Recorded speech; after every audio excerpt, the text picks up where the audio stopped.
So அப்போ காமத்துக்கு உபாயம் என்ன அப்படின்னு நம்ம தெரிஞ்சுக்கணும்.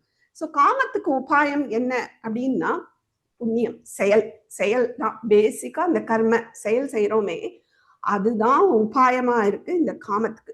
ஏன்னா ஒரு செயல் செய்யறோம், புண்ணியம் வருது, அந்த புண்ணியம் மூலமா காம சம்பாதனம், காம அனுபவம். நம்ம டிசையர்ஸ் அனுபவிக்கிறோம். எப்படி டிசையர்ஸ் அனுபவிக்கிறோம்?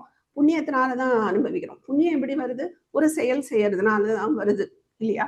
சோ இந்த செயல், என்ன செயல் செஞ்சா, என்ன பிசினஸ் செஞ்சா எனக்கு நான் ஒரு வீடு வாங்க முடியும் 1 இயர்ல, இப்படிலாம் நம்ம பிளான் பண்ணி ஒரு பிசினஸ் பண்றோம். இல்ல ஒரு வேலை, சரி இந்த வேலையில எனக்கு இவ்வளவு சம்பாதனம் வருது, ஸோ இதுல நான் என்னென்ன டிசையர்ஸை நான் சாட்டிஸ்ஃபை பண்ண முடியும், இப்படிதானே மைண்ட் யோசிக்கிறது இல்லையா? அப்ப காமத்துக்கு உபாயம்ங்கிறது அந்த செயல், அது மூலமா வரக்கூடிய புண்ணியங்கள். ஸோ புண்ணியத்தை நிறைய பண்றோம். இப்போ கோவிலுக்கு போவோம், அர்ச்சனை பண்றோம், இது பண்றோம், தான தர்மங்கள் பண்ணும் போதே நம்ம மைண்ட் என்ன பண்ணிக்கிறது அப்படின்னா, இந்த உலகத்துல எனக்கு இது சாதிக்கணும், ஏதோ ஒண்ணு லட்சியம் நிறைவேறதுக்கு நான் இந்த தானம் பண்றேன், இப்படி யோசிக்கிறது. அப்படி இல்லைன்னா நான் இதை பண்றதுனால எனக்கு புண்ணியம் நான் இந்த உடலை விட்டப்புறம் வேற உலகங்கள் போறது, அங்க சந்தோஷப்படுறதுக்கு இந்த புண்ணியம் யூஸ் ஆகும் அப்படின்னு திங்க் பண்றது. சோ இங்க சுகத்தை அனுபவிக்கணும், அப்படி இல்லைன்னா நான் இந்த உடலை விட்டப்புறம் வேற உலகங்களை போய் அங்கேயும் நான் சுகத்தை தான் அனுபவிக்கணும் அப்படிங்கிறது தான் இங்க செயல் பண்றதே நிறைய பேர் இல்லையா? சோ அதுதான் காமத்துக்கு உபாயம் அப்படின்னு சொல்லப்படுது. இப்போ ஒருத்த இந்த இந்த காமம், அதாவது இந்த டிசையர்ஸ் நிறைவேற்றுறது, அனுபவிக்கிறது அப்படிங்கிறது இந்த புண்ணியம் பேஸ்டு தான். இப்போ ஃபார் எக்ஸாம்பிள் நம்மளே சொல்லுவோம், அவ்வளோ பெரிய முதலாளி கிட்ட வேலை பார்த்துருந்தாப்பா, அவ்வளோ ஒரு செல்வ செழிப்புல இருந்தான், பாவம் இப்போ எதுவுமே இல்லை அப்படின்னு நம்ம சொல்லுவோம், கேள்விப்பட்டிருக்கோம் இல்லையா? அப்படின்னு நிறைய இன்சிடென்ட்ஸ் இருக்கும். ஸோ அந்த டைம் வரைக்கும் தான் அவன் புண்ணியம் அவனுக்கு ஒர்க் ஆயிருக்கும். அதுக்கப்புறம் அவன் திரும்ப ஜீரோக்கு வந்துதான் ஆகணும். அந்த புண்ணியம் இருக்கிற வரைக்கும் அனுபவிக்க முடியும், சுகத்தை அனுபவிக்க முடியும். புண்ணியத்தினாலதான் சுகம். இந்த புண்ணியம்ங்கிறது ஒரு லிமிட்டட் தான், அதுக்கு என்ன வேல்யூவோ அது வரைக்கும் சுகத்தை அனுபவிக்கலாம், அதுக்கப்புறம் அனுபவிக்க முடியாது இல்லையா? இப்ப நம்மளே நிறைய பேரை பார்த்திருப்போம், பெரிய ஒரு செல்வ செழிப்பு, ஒரு பேரும் புகழமா இருந்த ஆக்ட்ரஸ் எல்லாருமே நம்ம நிறைய பேரை பார்த்திருக்கோமே. அதுக்கப்புறம் ஒரு பீரியடுக்கு அப்புறம் ஒண்ணுமே இல்லைன்னு ஆறானே, அந்த புண்ணியத்தோட வேல்யூ முடிஞ்சு போச்சு. ஸோ அவ பண்ண புண்ணியம் அவளுக்கு ஒரு இந்த மாதிரி அனுபவிக்கிற வேண்டியதை கொடுத்தது, அதுக்கப்புறம் இல்லை. க்ஷீணே புண்ணியே மத்தியலோகம் விஷந்திங்கிறது வேதம். அப்படின்னா என்னன்னா, புண்ணியத்தினாலதான் ஸ்வர்க்கத்துக்கு போறது ஒரு ஜீவன். ஆனா அங்கேயும் க்ஷீணே புண்ணியே, அந்த புண்ணியம் க்ஷீணமாகும் போது, அந்த புண்ணியம் கேன்சல் ஆகும் போது திருப்பி இங்கதான் வருது அந்த ஜீவன் அப்படிங்கிறது. சோ சொர்க்கத்துக்கு போனா கூட, ஒரு இந்திரனே ஆனா கூட ஒரு லிமிட்டட் டைம் தான், அந்த புண்ணியம் இருக்கிற வரைக்கும் தான் அனுபவிக்க முடியும். அதுக்கப்புறம் அவ்வளவுதான், திருப்பி பேக் டு பெவிலியன் மாதிரி வந்துட வேண்டியதான். சோ அப்போ இந்த மோட்சத்துக்கு என்ன உபாயமா இருக்கணும் அப்படின்னா, இந்த புண்ணியம் இருக்கக்கூடாது இல்லையா? ஏன்னா புண்ணியம் இருந்துட்டாலே லிமிட்டட் டைம் தான் நம்ம அனுபவிக்க முடியும். ஆனா மோட்சம்ங்கிறது சர்வதா இருக்கக்கூடியது இல்லையா? அது எல்லை இல்லாத ஒரு சுகம், அப்படி ஒரு எக்ஸ்டசி. அப்படி இருக்கும்போது அது எப்பவுமே இருக்கக்கூடியது. 3 வருஷம் இருந்ததுப்பா மோட்சம், அப்புறம் 4வது வருஷம் இல்லை, அப்படிலாம் கிடையாது. மோட்சம்ங்கிறது அதுதான் நிரதிசய சுகம்னு சொல்றோம். மற்ற சுகங்கள் மாதிரி கிடையாது. நிரதிசய சுகம்னா ஃபாரெவர், காலத்துக்கும் தேசத்துக்கும் அப்பாற்பட்டது. அப்படி இருக்கிற சுகத்துக்கு போகும்போது இந்த புண்ணியத்தை கொண்டு அதை சம்பாதிக்க முடியாது. அதனாலதான் மோட்சத்துக்கு போறதுக்கு புண்ணியமும் கூடாது, பாவமும் கூடாதுன்னு சொல்றோம். ஏன்னா புண்ணிய பாவங்கள் இருந்தா அதுக்கேது பிறவி கிடைக்கும், இங்க அனுபவிக்கலாம். புண்ணியம் இருந்தா நல்ல ஒரு ஃபேமிலியில பிறக்கலாம், நல்ல ஒரு பணக்காரனா இருக்கலாம், எல்லாம் ஓகே. ஆனா பாவமா இருந்தா அதுக்கேற்ற ஒரு ஜென்மா கிடைக்கும், அதுக்கேற்ற மாதிரி அனுபவிப்போம். அப்போ மோட்சத்துக்கு போனோம்னா இந்த லிமிட்டட் இருக்கக்கூடாது, லிமிட் இருக்கக்கூடாது. அப்படின்னா புண்ணியம் இருக்கக்கூடாது. இப்ப புரியுதா? ஏன்னா புண்ணியம் இருந்தா அந்த டயத்துக்கு தான் அனுபவிக்க முடியும். ஆனா மோட்சம் அப்படி கிடையாது. அப்படிங்கும் போது புண்ணியத்தினால அதை சம்பாதிக்க முடியாது. ஓகே, அப்ப என்னதான் அதுக்கு உபாயமா இருக்கும் மோட்சத்துக்கு அப்படின்னு பார்த்தா, மோட்சத்துக்கு உபாயம் அப்படின்னு சொன்னா முதல்ல ஞானம். ஞானம் தான் மோட்சத்துக்கு. என்ன ஞானம்? ஆத்ம ஞானம். சோ ஞானம்ங்கிறது மத்த இது கிடையாது, பிசிக்ஸ் கெமிஸ்ட்ரி மேக்ஸ் கிடையாது, ஆத்ம ஞானம். சோ ஆத்ம ஞானம் தான் இந்த மோட்சத்துக்கு உபாயம், புண்ணியம் கிடையாது. சோ இந்த மோட்சத்துக்கு உபாயம் ஞானம். அப்போ இந்த ஞானம் தான் சாதனம் இல்லையா? இந்த சாதனத்தை யூஸ் பண்ணி தான் சாத்தியத்தை அடைய முடியும். அப்ப இந்த சாதனம்ங்கிறது இங்க மோட்சத்துக்கு சாதனம் ஞானம். எப்படி காமத்துக்கு சாதனம்ங்கிறது கர்ம செயலோ அதே மாதிரி மோட்சத்துக்கு சாதனம்ங்கிறது ஞானம். ஓகே, இப்போ இந்த ஞானம் தான் அஞ்ஞானமா இருக்கிற அந்த அறியாமைங்கிறத இந்த ஞானம் தான் எடுக்கும். நான் சொன்னேன் இல்லையா, நம்ம அந்த சுகஸ்வரூபத்துல தான் இருந்தோம், ஆனா அறியாமைனால நாம யாருன்னே நமக்கு தெரியாம போயிடுது. அப்போ அந்த அறியாமைங்கிற அஜ்ஞானத்தை போக்குறதுக்கு ஞானம் தான் வேணுமே தவிர புண்ணியம் வேண்டாம். ஓகேவா? சோ இந்த ஆத்ம ஞானத்தை அடையறதுக்கு இந்த ஞானத்தாலதான் முடியும் அந்த மோட்சத்தை அடையறதுக்கு. சோ இந்த ஞானத்தை அடையறதுக்கு நமக்கு ஒரு 6 தர்சனங்கள் சொல்லப்பட்டிருக்கு சனாதன தர்மத்துல. ஒண்ணு கிடையாது, 6 தர்சனங்கள். உனக்கு உன்னோட மனசுக்கு எது ஒரு அல்டிமேட்டா தெரியறதோ, எது உனக்கு ஒத்து வருதோ அந்த தர்சனத்தை எடுத்துக்கலாம் அப்படிங்கிறதுக்கு தான் 6 ஆப்ஷன்ஸ் கொடுக்கப்பட்டிருக்கு. சில இதுல எல்லாம் ஆப்ஷன் கிடையாது, ஒண்ணுதான், அதுதான் ஃபாலோ பண்ணும். அப்படி கிடையாது. நம்ம இதுல எப்பவுமே எல்லாத்துக்கும் ஆப்ஷன்ஸ் இருக்கும், எல்லாத்துலயும் கொஸ்டின் கேட்கலாம். அது ரெண்டும் நம்மளோட பெரிய அட்வான்டேஜ். சோ இதுல என்னெல்லாம் சாஸ்திரங்கள் இதை நம்ம என்ன சொல்லுவோம்னா தர்சனங்கள்னு சொல்லுவோம். திருஷ்யத்தை அனேன இதி தர்சனம், இதனால் பார்க்கப்படுகிறது எது? ஆத்மா. அதனால இதுக்கு தர்சனம்னு பேரு. சோ 6 தர்சனங்கள் இருக்கு. என்னெல்லாம்னா நியாய சாஸ்திரம், யோக சாஸ்திரம், அதுக்கப்புறம் வைசேஷிகம், சாங்கிய தர்சனம், பூர்வ மீமாம்சா, உத்தர மீமாம்சா அப்படின்னு 6 இருக்கு. சோ யோக சாஸ்திரம் நமக்கு தெரியும், பதஞ்சலி முனிவர் எழுதினதுதான் யோக சாஸ்திரம். அதுக்கப்புறம் நியாயசாஸ்திரம், நியாயசாஸ்திரம் கௌதம முனிவரால் எழுதப்பட்டது நியாயசாஸ்திரம். அதுக்கப்புறம் வைசேஷிகம், வைசேஷிகம் கணாத மகரிஷியால் எழுதப்பட்டது வைசேஷிகம். அப்புறம் சாங்கிய தர்சனம், சாங்கிய தர்சனம் கபில ரிஷினால எழுதப்பட்டது சாங்கியம். அதுக்கப்புறம் இன்னொன்னு பூர்வ மீமாம்சா, பூர்வ மீமாம்சா ஜைமினி முனிவர் அவரால், வியாசரோட சிஷ்யர். சோ ஜைமினியால எழுதப்பட்டதுதான் பூர்வ மீமாம்சா. உத்தர மீமாம்சா வியாசர். இந்த உத்தர மீமாம்சாக்கு கீழே வர்றதுதான் வேதாந்தம். சோ இந்த வேதாந்தத்துலதான் நிறைய டிவிஷன் இருக்கு. நமக்கு தெரியும், துவைத்தம், அத்வைத்தம், அப்புறம் விசிஷ்டாத்வைத்தம், இதெல்லாம் இருக்கு. சோ அதுல உள்ள ஆச்சாரியர்கள் இங்க ஆதிசங்கரர் அத்வைத்தத்துக்கு, விசிஷ்டாத்வைத்துக்கு ராமானுஜர், அது மாதிரி துவைத்தம் மத்வாச்சாரியர் அப்படின்னு சொல்றோம் இல்லையா. சோ இந்த மாதிரி நிறைய தரிசனங்கள் நம்ம கிட்டதான். சோ நமக்கு எது ஓகேவா தெரியறதோ, ஏன்னா எதுவுமே பொய் கிடையாது. ஏன்னா கணாத மகரிஷி, கௌதம மகரிஷி, பதஞ்சலி முனிவர்லாம் பகவானோட அம்சமாவே சொல்லப்படுறது. அப்படி இருக்கும்போது அது பொய்யா இருக்காது, பொய் கிடையாது, எதுவுமே பொய் கிடையாது. ஆனா அது ஒவ்வொரு தியரி, பிலாசபி, ஒவ்வொரு பிலாசபி, நீங்க அந்த பிலாசபி போனா அதை நம்பிட்டு அங்க போக வேண்டியதான்.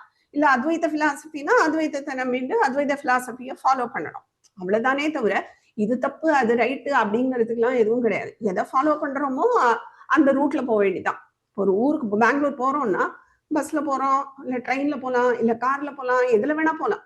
ஆனா எதுல போறோமோ அதுல கான்ஸ்டன்டா போயிட்டே இருந்தா தான் ரீச் பண்ண முடியும். கொஞ்சம் தூரம் பஸ்ல போயிட்டு இல்ல வேணாம் நான் ட்ரெயின்ல போறேன் அப்படின்னு தான் நம்ம சொன்னோம்னா டைம் ஆகுமே தவிர ஒரு இதை பிடிச்சுன்னு போனோம். ஆனா போற வழியில நமக்கு நிறைய சாஸ்திரங்களை கேட்கக்கூடிய ஆப்பர்ச்சுனிட்டி வரும். அப்ப கண்டிப்பா கேட்கணும். ஐயோ நான் பிறவியில நான் அத்வைத்தி, நான் விசிஷ்டாத்வைத்தை கேட்கவே மாட்டேன் அப்படின்னு சொல்லக்கூடாது. அது மாதிரி நான் விசிஷ்டாத்வைத்தியாக்கும், நான் அத்வைத்தத்தை கேட்கவே மாட்டேன், ஆதிசங்கரோட கேட்கவே மாட்டேன் அப்படி சொல்லக்கூடாது. ஏன்னா இந்த பேதங்கள்லாம் இங்கதான், நீங்க அவளுக்குள்ள பார்த்தீங்கன்னா பேதமே கிடையாது, சொல்லப்பட்ட கான்செப்ட்ல தான் பேதம். அதை அவ நியாயசாஸ்திரம் மூலமா நிரூபணம் பண்ணுவாளே தவிர இங்க எந்த ஒரு கன்ஃபியூஷனும் அங்க கிடையாது. ஆனா இங்கதான் நம்ம தான் ஐயோ இதுவா அது கேட்க மாட்டேன் அப்படின்னு சொல்லக்கூடாது. ஏன்னா ஒவ்வொரு சாஸ்திரமும் அதுக்கு சாஸ்திரத்துல சொல்லப்படுறது, ஒரு சாஸ்திரம் படிச்சாலே மோட்சத்துக்கு போலாம் அப்படின்னு. அப்படி இருக்கும்போது நம்ம ஆன் த வேல நிறைய சாஸ்திரங்கள் வரும்போது நம்ம கேட்டு தெரிஞ்சுக்கணும். ஏன்னா அந்த காலம் மாதிரி கிடையாது, அப்படியே குருவோட இருந்து ஆதிசங்கரோடயே இருந்து டிராவல் ஆகிற ஒரு பாக்கியம்லாம் நமக்கு இல்லை. அது மாதிரி ராமானுஜரோடயே இருந்து டிராவல் ஆகிற இதெல்லாம் நமக்கு கிடைக்கல. அப்படி இருக்கும்போது நமக்கு லௌகீகமா தான் நிறைய விவகாரங்கள் போயிட்டு இருக்கிறதுனால என்னென்ன சான்ஸ் கிடைக்கிறதோ, என்னென்ன சாஸ்திரங்கள் நமக்கு வருதோ அந்த பாதையில கேட்டுக்கணும். கேட்டுண்டு உள்ள கான்டெம்ப்ளேட் பண்ணி எனக்கு எது சூட் ஆகுது அப்படின்னு நம்ம சூஸ் பண்ணணுமே தவிர எனக்கு இது வேண்டாம் அப்படின்லாம் பிளாக் பண்ணக்கூடாது. ஏன்னா அந்த அளவுக்குலாம் நம்ம ஆதிசங்கரோ இல்ல ராமானுஜரோ எல்லாம் கிடையாது. அதனால எல்லாத்தையுமே தெரிஞ்சுக்கணும். ஒவ்வொரு சாஸ்திரம் படிக்க படிக்கவே நமக்கு அந்த மைண்டோட அந்த விகாசம்னு சொல்லுவோம், பிரெயினோட விகாசம் அப்படி ஒரு விகாசமாகும், நிறைய ஒரு சிந்திக்கிற ஒரு சக்தி உண்டாகும். அதெல்லாம் வந்து சாஸ்திரங்கள்ல தான் கிடைக்கும். ஏன்னா கொஸ்டின் ஆன்சர் பேஸ்ல இப்ப இப்படிலாம் கேள்வி கேட்க முடியுமா, இதுக்கு எப்படி ஆன்சர் கரெக்ட் தானே, இதுக்கு எப்படி ஆன்சர் சொல்றா பார்க்கலாம் அப்படின்னு நமக்கு தெரியும். அப்ப ஆன்சர் அதை விட பயங்கரமா இருக்கும் சித்தாந்த பட்சம். ஸோ அதெல்லாம் நம்ம கேட்க கேட்க அந்த புத்தியோட விகாசம் பயங்கரமா இருக்கும். ஸோ அதுக்கெல்லாம் அந்த சாஸ்திரங்கள் படிக்கணும், தெரிஞ்சுக்கணும். ஸோ இப்போ நம்ம படிக்க போறது இந்த பஞ்சகம், சாதன பஞ்சகம்ங்கிறது. இதை வந்து இப்போ ஃபார் எக்ஸாம்பிள் பூத பஞ்சகம் அப்படின்னு சொன்னோம்னா 5 பூதங்களோட சேர்க்கைன்னு சொல்லலாம். ஸோ இங்க வந்து 5 ஸ்லோகங்கள். ஸோ பஞ்ச ஸ்லோகாக அத்திர வர்த்தந்தே இது பஞ்சகம். ஸோ 5 ஸ்லோகங்களை எங்க சேர்ந்திருக்கோ அதுக்கு பஞ்சகம்னு பேரு. இதுதான் சாதனம். சாதனம்னா வழி, மார்க்கம்னு சொல்லலாம். ஸோ அந்த ஒரு வழியை காட்டுறது, அந்த அந்த அந்த மோட்சத்துக்கு உண்டான வழியை காட்டுறது இந்த 5 ஸ்லோகங்கள். ஸோ இதை வந்து இன்னொரு பேர் இருக்கு. இதை வந்து உபதேசம், உபதேச பஞ்சகம் அப்படின்னும் இதை சொல்லுவா. ஏன்னா உபதேசியத்தே அனேன இது உபதேச பஞ்சகம். இது உபதேசம் பண்றது இந்த பஞ்சகம் 5 ஸ்லோகங்கள். அதனால இதுக்கு உபதேச பஞ்சகம்னு ஒரு பேர் உண்டு. அப்புறம் பிரகரண கிரந்தம்னு நான் சொன்னேன், அந்த கிளாசிபிகேஷன்ல வரும். ஸோ உபனிஷத்தோட சாரம் அதுதான் வந்து பிரகரண கிரந்தத்தோட இது. ஸோ இது வந்து ஆக்சுவலா ஆதிசங்கரோட லாஸ்ட் டெக்ஸ்டா சொல்லப்படுறது. அவரோட சிஷியர்களுக்குள்ள ஒரு ஈகோ கிளாஷ் வந்ததாகவும், பிரம்மசூத்திரத்துக்கு யாரு பாஷ்யம் எழுதுறது அப்படிங்கும் போது ஒரு ஈகோ, யாரு ஆதிசங்கரோட இருந்த வாழ்க்கை ஒரு ஈகோ கிளாஷ் வந்ததும் ஒரு உபதேசம் பண்ற மாதிரி ஆதிசங்கரர், அது நமக்கும் தான் வச்சுக்கோங்களேன். ஸோ உபதேசம் பண்ற மாதிரி இந்த லாஸ்ட் டெக்ஸ்ட் இதை எழுதிட்டு அவர் வந்து கேதார்நாத் போனதாக சொல்லப்படுறது. ஸோ அந்த டெக்ஸ்ட் தான் நம்ம பார்க்க போறோம். 5 ஸ்லோகங்கள் இருக்கும். இதுல வந்து ஒரு ஸ்லோகத்துக்கு 4 லைன், ஒரு லைன்ல 2 உபதேசம் இருக்கும். அப்போ ஒரு ஸ்லோகத்துக்கு 4 into 2 8 உபதேசம். ஸோ 8 உபதேசங்கள் இருக்கும் ஒரு ஸ்லோகத்துக்கு. அப்போ 5 ஸ்லோகத்துக்கு 40 உபதேசங்கள் ஸோ உள்ளதுதான் இந்த கிரந்தம். ஸோ இதை வந்து உபதேச பஞ்ச ரத்னம் அப்படின்னு சொல்லுவா. அப்படியே ரத்தனமா இருக்கு. ஏன்னா ஃப்ரம் த பிகினிங் டு அந்த லட்சியம் வரைக்கும் என்னென்ன ஸ்டெப்ஸ் அப்படின்னு சொல்றதுனால இதை வந்து ரத்னம் அப்படின்னு சொல்லுவா. உபதேச பஞ்சரத்னம் அப்படின்னு. ஸோ இப்போ இதுல வந்து சங்கரர் ஒரு சாதகனுக்கு என்னெல்லாம் சாதனங்கள் இல்ல சாதனைகள், தமிழ்ல சொன்னா சாதனைகள். ஸோ சங்கரர் என்ன சொல்றாருன்னா, ஒரு சாதகனுக்கு என்னென்ன சாதனைகள் வேணும் அப்படிங்கிறத இங்க கொடுக்குறாரு அவர். ஸோ சாதகன்னா யாரு, சாதனைனா என்ன, சாத்தியம்னா என்ன அப்படிங்கிறத நம்ம தெரிஞ்சுக்கணும். இப்போ ஒரு சாதனம்னு வச்சுக்கோங்களேன், இன்ஸ்ட்ருமெண்ட். இப்போ நான் ஒரு கோவிலுக்கு போகணும்னா ஏதோ ஒரு சாதனம் இல்லாட்டி நான் சாத்தியம்ங்கிறது கோவில போறது, அதுதான் சாத்தியம். அப்ப நான் கோவில ரீச் ஆகணும்னா எனக்கு ஏதோ ஒரு வகையில ஒரு சாதனம் இருக்கணும். ஒரு வண்டி இருக்கணும், இல்ல கார் இருக்கலாம், அது 2 வீலரா இருக்கலாம், இல்ல காரா இருக்கலாம், இல்ல லாரியா இருக்கலாம், ஏதோ ஒண்ணு இருக்கணும் இல்லையா, 2 கால் இருக்கணும். ஏதோ ஒரு சாதனம் இருந்தா தான் சாத்தியத்தை ரீச் பண்ண முடியும். ஸோ சாதனம்ங்கிறது என்னன்னா, எதனால ஒண்ணு அடையப்படுகிறதோ அதுக்கு சாதனம்னு பேரு. இல்ல ஒண்ணு அடையறதுக்கு எது காரணமா இருக்கோ அதுக்கு பேரு சாதனம். அதுதான் வந்து இப்போ ஒரு எக்ஸாம்பிள் சொன்னேன் இல்லையா, அதை எடுத்துக்கலாம். இல்ல இப்போ நம்ம கிளாஸே எடுத்துக்கலாம். நம்ம கிளாஸ் வந்து சாத்தியம்னு வச்சுக்கோங்க. சாதனம்ங்கிறது இந்த ஜூம் இல்லையா. ஜூமுக்கு வந்து அப்ப ஜூம், இப்போ ஃபார் எக்ஸாம்பிள் நான் கோவிலுக்கு போறேன். கோவிலுக்கு போறதுங்கிறது அந்த கோவில் அடையப்பட வேண்டிய பொருள், இடம், அது வந்து சாத்தியம். அப்ப சாதனம்ங்கிறது என்னது, இன்ஸ்ட்ருமெண்டா நான் என்ன யூஸ் பண்றேனோ அது சாதனம். ஆனா அந்த சாதனத்தை அடையறதுக்கு அது இன்னொரு சாதனம் வேணும். அப்ப அந்த இடத்துல அந்த வண்டிங்கிறது சாத்தியமா ஆயிடும். இன்னொன்னு, இப்ப நான் வண்டியை போய் எடுக்கணும்னா நான் வீட்டுல இந்த மாதிரியே வண்டியை ஸ்டார்ட் பண்ண முடியாது. நான் கீழே போகணும், சாவி எடுத்துன்னு போகணும், அதை ஸ்டார்ட் பண்ணணும். அப்ப அந்த வண்டிங்கிறது அந்த அடையணுங்கிறது பொருளா ஆயிடுறது. அப்ப வண்டி சாத்தியமா ஆயிடுறது. சாதனம்ங்கிறது என்னோட கால், அது மூலமா நான் அதை போய் வண்டியை அடையிறேன். அதுக்கப்புறம் அது சாதனமா ஆயிடுறது, கோவில் சாத்தியமாயிடும். புரியுதா? ஸோ அத மாதிரி இப்போ ஃபார் எக்ஸாம்பிள் இந்த கிளாஸ்ன்னு வச்சுக்கோங்களேன். இந்த கிளாஸ் நடக்கிறதுக்கு சாதனம், இன்ஸ்ட்ருமெண்டா இருக்கிறது இந்த ஜூம். ஆனா ஜூம் அடையறதுக்கு செலக்ட் பண்ணணும்ல, ஒரு 1 மந்த்துக்கு பே பண்ணணும், அந்த ஐடி பாஸ்வேர்ட் வாங்கணும். ஜூம் அப்ப அது ஜூம்ங்கிறது சாத்தியமா ஆயிடுறது. அந்த சாதனம்ங்கிறது அந்த பேமெண்ட், ஐடி பாஸ்வேர்டு இதெல்லாம் சாதனம். சாதனம் மூலமா இந்த ஜூம் அடைஞ்சாச்சு. ஆனா இந்த ஜூம் இப்ப சாதனமா ஆயிடுறது, இந்த கிளாஸ் சாத்தியமாயிடுறது. புரியுதா? இந்த கிளாஸும் சாதனம், எதுக்கு சாதனம்? மோட்சத்துக்கு சாதனம். சோ மோட்சம் சாத்தியமாயிடுது. சோ எதனால ஒண்ணு அடையப்படுகிறதோ அது சாதனம், எது அடையப்படுறதோ அது சாத்தியம். புரிஞ்சுதா? சாத்தியம்ங்கிறது சாதனம் மூலமா அடையப்படுவது. அதுதான். அப்ப சாதகன்னா யாரு அப்படின்னா, இந்த சாதனம் மூலமா சாத்தியத்தை யாரு சாதிக்கிறானோ அவனுக்கு பேர் சாதகன்னு பேரு. சாதகா, சான்ஸ்கிரிட்ல சொன்னா சாதகா. சாதகானா யாருன்னா, சாதனேன சாத்தியம் சாதுனோத்தி இது சாதகா அப்படின்னு. சோ சாதனேன அந்த இன்ஸ்ட்ருமெண்ட் மூலமா சாத்தியத்தை சாதுனோத்தி யாரு வந்து அடைகிறானோ அவனுக்கு பேர் சாதகன்னு பேரு. சோ சாத்தியத்தை வந்து அடையறதுக்கு முன்னாடி அவனுக்கு சாதகன்னு பேரு. இப்ப நம்ம வந்து மோட்சத்தை அடையறதுக்கு முன்னாடி நம்ம பேர் சாதகர்கள் இல்லையா? சாதகன்னா அதை நோக்கி நம்ம சில செயல்கள் செய்யறோம், சாதனத்தை யூஸ் பண்றோம். சோ நமக்கு சாதகர்கள்னு பேரு. ஒன்ஸ் ரியலைஸ்ட் அப்படின்னா அவளுக்கு என்ன பேரு? அதாவது சாத்தியத்தை அடைஞ்சாச்சு அப்படின்னா அவளுக்கு பேரு சித்தஹான்னு பேரு. அடைஞ்சாச்சு, சாதனம் சாத்தியம் ஆயிடுத்து அப்படிங்கிறவளுக்கு சித்தஹான்னு பேரு. சோ சாதனைகளை இங்க கொடுக்குற இந்த ஸ்லோகத்துல சாதனங்களை கொடுத்து, அதாவது சாதனைன்னு தமிழ்ல சொல்றேன், சாதனம் அந்த இன்ஸ்ட்ருமெண்ட்னு வச்சுக்கோங்களேன். சோ சாதனைகளை கொடுத்து சித்தனா ஆக்கிறதுக்கு இங்க உபதேசம் பண்றேன். ஓகேவா? சோ பிறந்ததுல இருந்து அந்த சித்தகாங்கிறத அடையிற வரைக்கும் உள்ள சாதனைகள் அதை வந்து கிரமமா இங்க சொல்றதுனால இதுக்கு சோபான பஞ்சகம்னு ஒரு பேரு. எவ்வளவு பேர் சோபான பஞ்சகம்னு, சோபானம்னா படி, ஸ்டெப்ஸ். சோ இதை வந்து ஸ்டெப்ஸா சொல்றதுனால இதுக்கு பேர் சோபான பஞ்சகம் அப்படின்னு ஒரு பேரு. எவ்வளவோ சாதனைகள் இருக்கு இல்லையா? நம்ம ஒரு நான் தான் சொன்னேன், 12th படிக்கிற பையனுக்கு அது சாதனை, வேலைக்கு போகணும்னா வேலை கிடைக்கிறது சாத்தியம். இப்படி சாதனைகள் சாத்தியங்கள் நிறைய இருக்கு. ஆனா நமக்கு என்ன சாதனம், நம்ம முமுட்சுக்களுக்கு எது சாதனம் அப்படின்னு பார்த்து அதை நான் எவ்வளவு காலம் நான் பண்ணணும், எவ்வளவு வந்து அதை கிரமமா பண்ணணும், படிப்படியா பண்ணணும் அப்படிங்கிறத இது சொல்றதுனால இதுக்கு பேர் சோபான பஞ்சகம். சோபானம்னா ஸ்டெப்ஸ். ஸோ ஸ்டெப்ஸ் மூலமா நம்ம வந்து அடையிறது. ஸோ அதுக்கு தான் சோபான பஞ்சகம்னு பேரு. ஸோ இந்த மாதிரி இதுல வந்து 40 உபதேசங்கள், சோபானங்கள் சொல்லப்படுறது. ஒரு ஒரு சாதாரண ஒரு லேமேன் வச்சுக்கோங்களேன், சாதாரண மனுஷன் எங்க வாழ்க்கைய தொடங்கணும், எங்க போகணும் அப்படிங்கறத தெளிவா இங்க சொல்றேன். இப்ப நம்ம எல்லாருமே நம்ம அழுதுண்டுதான் பிறக்கிறோம் இல்லையா? ஒரு குழந்தை எடுத்தாலே ஃபர்ஸ்ட் அழுதுதான்னு கேட்கிறான்.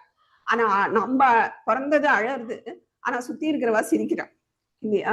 ஆனா இதே இது நம்ம இறக்கும் போது மற்றவர்கள் அழணும், நம்ம சிரிச்சுண்டு இறக்கணும் அப்படின்னு சொல்லுவா.